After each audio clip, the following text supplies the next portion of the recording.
Isaac, bonjour. Bonjour. Bienvenue. Vous avez également des questions concernant le dérèglement climatique.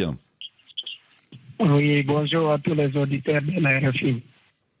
L'Organisation des Nations Unies a dit que l'année 2024 sera plus chaude que l'année 2023. Alors, la COP23 et la COP28, une aide des fonds pertes et dommages aux pays du Sud avait été appuyée. Alors, où en est le déploiement de cette aide?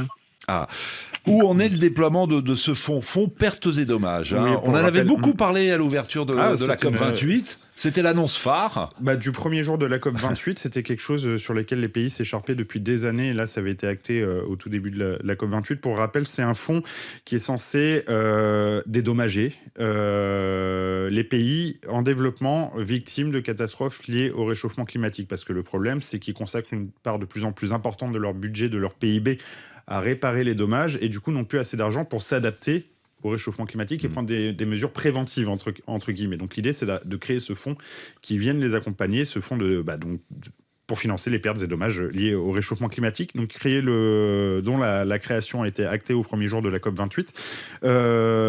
Il n'est pas déployé parce que il est encore en train de se mettre en place. Il va y avoir une première réunion du board du conseil d'administration. On nous avait parlé, excusez-moi, en décembre, je parle sous votre contrôle, Simon Rosé, de 500, 700 millions de dollars déjà sur la table. Oui, de promesses en tout cas. Oui, c'est ça, parce qu'après ce fonds, il faut l'abonder, il faut lui donner de l'argent.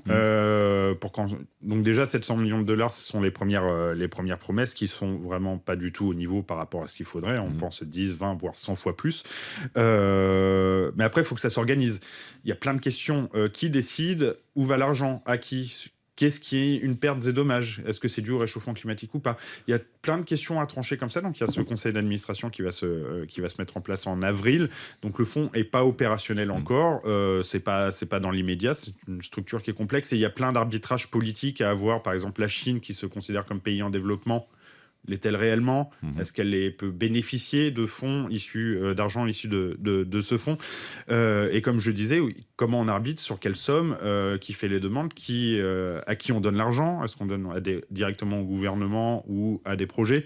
Voilà, il y a tout ce genre de choses qu'il faut caler aujourd'hui, où on n'y est pas encore.